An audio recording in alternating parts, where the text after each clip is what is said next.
I think anyone who participates in the game in any capacity, player, parent, coach, whatever, executive, baseball bridges a lot of gaps. And this is something I learned when I was fortunate enough to cover the Red Sox for the 15-year period I did. You literally have guys from all corners of the earth. Dominican Republic, and in fact, this Red Sox team's a great example of that. Go right around the diamond. You have African Americans on the team. The catcher's from Puerto Rico. The second baseman and first baseman are American. The shortstop's Aruban. The third baseman is Venezuelan.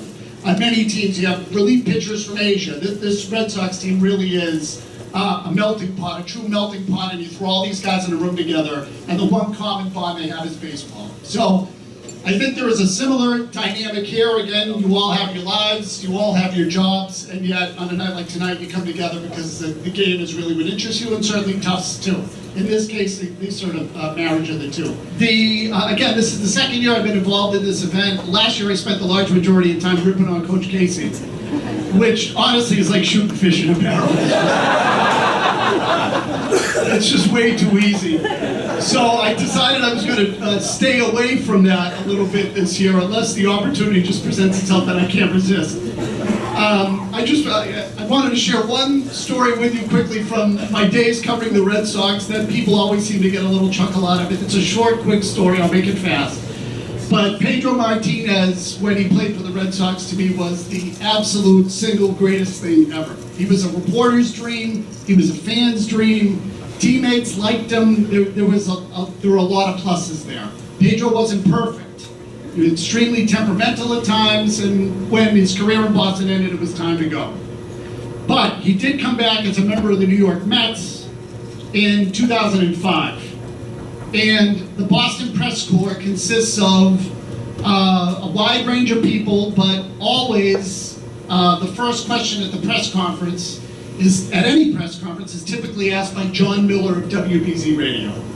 For those of you who don't know John, he has a speech impediment. He has cerebral palsy, so maybe you've sometimes heard the audio on the radio. Someone has kind of a funny voice, that's Johnny.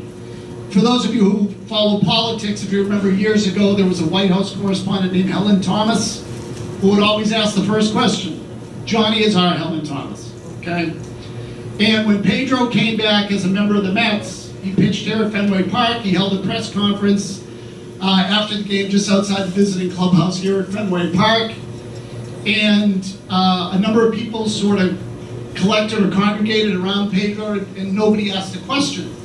And Pedro sort of looked around and saw the usual faces, myself, Dan Shaughnessy, Sean McAdam, blah, blah, blah. And finally, someone jumped up and started asking a question, and Pedro said, well, hold on. Where's Johnny Miller? And someone said, well, Johnny's not here, he's sick. Pedro immediately looked at Shaughnessy and said, how come you never get sick? So Shaughnessy himself got a good chuckle out of that. I thought you would too. In any case, without further ado, the baseball coach at Tufts University, John Casey. I do want to start the evening with something rather special. A wonderful friend of Tufts baseball and Tufts athletics is moving on to start a new chapter in her life. I'd be remiss if we didn't take a moment to recognize for all she's done for Tufts athletics. Brandon Smith King, for over 30 years, has truly been the heart of our department. Before it was widespread, Brand understood the significance of giving back to the community. She set a caring tone for our department every day, always working to find ways to get our families involved, and most importantly, always making sure that the welfare of our student athletes was at the forefront. It's with great happiness for Brand that she's moving on, but it's a true sense of loss for our department. We wish Brand all the happiness in the world as she returns to her native Bermuda to begin a new chapter in her life. We're waiting for her to build the first baseball field so we can come down there to play a 15-game series. Okay? But at this point, I'd just like to present Fran with, every year we give out a special award, which is a bat that says to a true jumbo, And so we'd like to present this to Brad because there's no true jumbo than you, my friend. Thank you.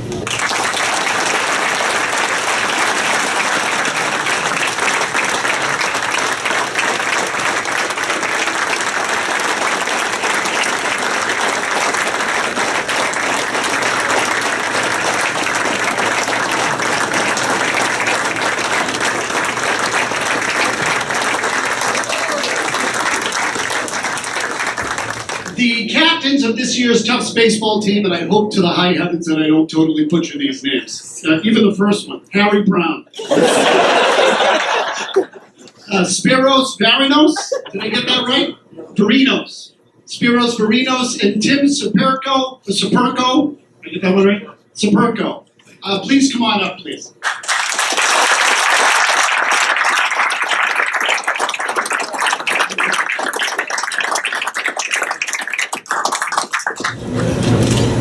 We'd first just like to thank everybody for being here tonight. This is an unbelievable night.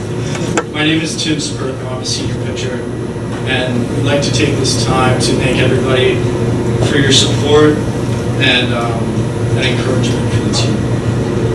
To the alumni, thank you for all your donations, words of encouragement, networking opportunities, and overall outstanding support you've shown us in the years.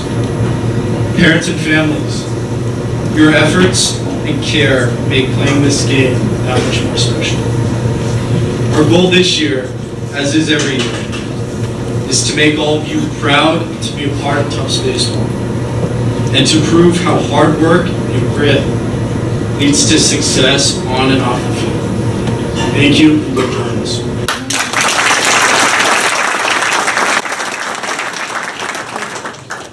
I'm Spiros Varinos. Tim and I took voice and speech this semester, so he went through all the thank yous, but I just want to say thank you again to all the alumni who are here today. And I want to specifically say thank you for the tradition and culture you've set up in this program. I know I speak for everyone in this room that we take great pride in what Tufts baseball is. And I know I speak for us three and all the upperclassmen when we say that we're going to do our part to make sure that everyone lives by those standards that have been set before us by all of you. So to show that we've been really appreciative of all you guys, this past week we had a meeting about core values, what Tufts baseball is all about. So in the past we've always done a team word. So this year we did a little bit more than that. It's a nice little logo that I don't have with me right now. But the team word this year is believe, because if we're going to do anything special this year, you have to believe. You have to believe in the process and believe in what we're doing. And there's a nice little acrostic poem going with it. But our core values are, first off, it's energy. You have to show up every day with energy, whether it's chasing after foul balls or just every day at practice. The next is selfless. It's standing in the box when a pitch is coming at you and sticking your nose in front of a ground ball. It's the sacrifices you make on and off the field. And then finally, it's perseverance. And we all know how important that is to this program with what Adrian taught all of us. So we just want to persevere every day. And then that's surrounded all of that by Bill Belichick's no days off. Right? Coach Kenny suggested that one. So it's no days off from all that stuff. You have to show up every day and make sure we're doing all that stuff. So we want to just tell you all that we're going to make sure that we live by those standards that you set forth for us. So thank you for that.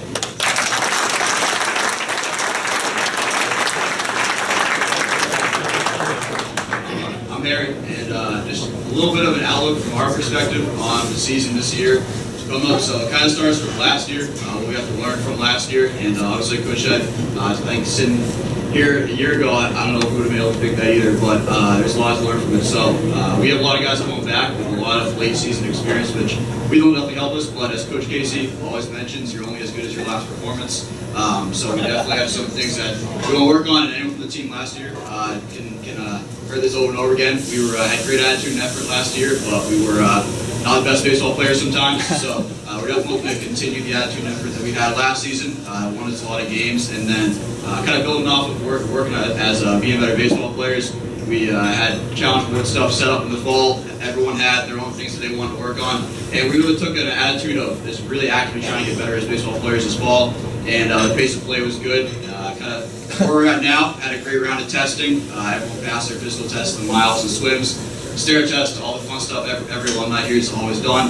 And that kind of led into where we're at now. Had a few scrimmages already, and just working out the kinks. Like Coach said, got 20 days until we open up in Castleton. So we definitely have a lot of time, but no time to spare right now, and we're taking that focus towards every practice. Every pitcher, every hitter knows what they want to work on, and we're reflecting after each practice and looking to see how we can get better. So we definitely think that we have a lot of talented teams and some definitely do some special things this year, but it's going to come down to kind of like we did last year, is grind, focus on every single game, every single pitch, and see what we can do. So again, thank you guys for all your support. It's great knowing we have a lot of people who care about how we do. And seriously, it helps us a ton just having some perspective, knowing that we got a lot of people to play for. So thank you guys a lot.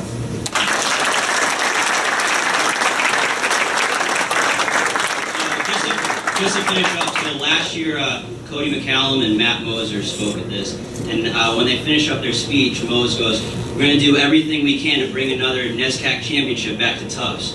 We all kind of looked at Moser and said, "What did you just do to us?" If things don't go well this year, that might have just been the kiss of death.